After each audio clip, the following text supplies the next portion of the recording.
అంతే.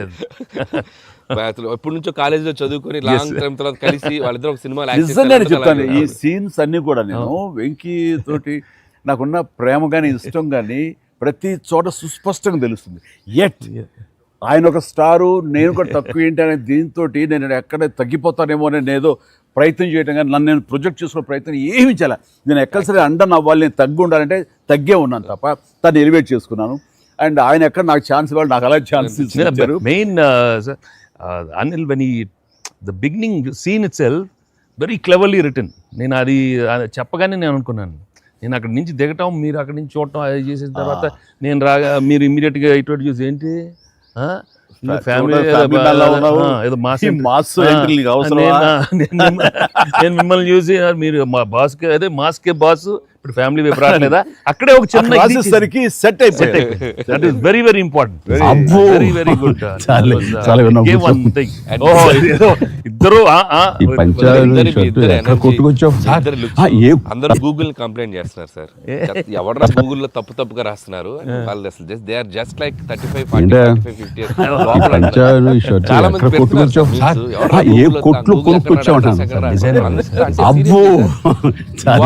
మంది యాక్టెడ్. అంటే మీరు లుక్స్ అలాగే ఉన్నారు, మీ ఎనర్జీస్ అలాగే ఉన్నాయి, గాడ్ గ్రేస్. మీరు ఇంకా ఇంకా ఇంకా ఇంకా ఇలాగే ఎనర్జీకి ఇలాగే మమ్మల్ని ఎంటర్టైన్ చేస్తూ ఉండాలి. అవును, పేరేంటి మార్చి ఇప్పుడు అందరం వెంకీ గౌడ అని పిలుస్తారు. కాదు అక్కడ సినిమా వెంకీ గౌడ, మనం మిస్ వెళ్ళారంటే ఏ వెంకీ గౌడ, ఏ నీరజ గౌడ అన్నారంట. పాప ఆవిడ పాప మరి ఎంబారసింగ్ పాప్. సరే, ఇవన్నీ పక్కన పెడితే సీన్స్ ఫన్ పార్ట్ పక్కన పెడితే, ఈ సినిమాలో తెలియకుండా అండర్ కరెంట్ మన చిల్డ్రన్ తోటి వాళ్ళతోటి ఈ హార్ట్ టచింగ్ సీన్స్ కానీ, అలాగే జరీనా వాహిబ్ తోటి ఉన్న మదర్గా ఆ అమ్మాయికి ఆవిడికి నయనతారకు ఉన్న సీన్ గురించి చాలా మంది ఒక్కరు మెచ్చుకుంటున్నారు. అండ్ దీని ఇంపాక్ట్ ఎంత ఉంది అంటలో నాకు ఎవరో పంపించారు, ఇది నిజంగా జరిగిందండి.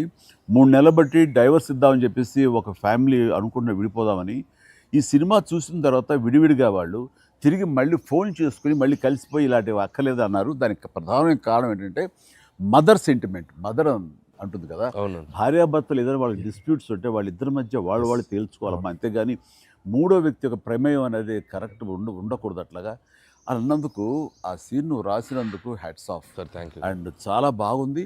ముఖ్యంగా ఆ సీను నువ్వు తీసిన విధానం కానీ, మదర్ తోటి క్యాజువల్గా ఆ ఇంట్లో ఆవిడ ఒక బిజినెస్ చేస్తూ షూట్ చేసిన కానీ, కాఫీ పెడుతూ ఎక్స్ట్రాడినరీగా తీసావు, ఎక్స్ట్రాడినరీగా ప్రజెంట్ చేసావు. అది నువ్వు ఏదైతే అనుకున్న సీన్ తీసావో అది అంతగా పెనిట్రేట్ అయిపోయింది. దాని ఇంపాక్ట్ విడిపోదాం అనుకున్నటువంటి కొంతమంది అలాంటి భావంతో, అలాంటి ఆలోచనతో ఉన్నవాళ్ళు మళ్ళీ తిరిగి పునరాలోచించుకునేలా కలిసింది. Hats off. అందరు దాన్ని ఏదో కాఫీ సీన్ అంటున్నారు సార్, నాకు సడన్గా వచ్చే కాఫీ సీన్ ఎక్సలెంట్ అంటున్నారు. కాఫీ సీన్ అంటే నేను అర్థం కాలే. కాఫీ సీన్ అంటే కాఫీ పెడుతూ అత్త కోడలు మాట్లాడుకునే ప్రాస్పెక్టివే చాలా కొత్తగా ఉంది సార్.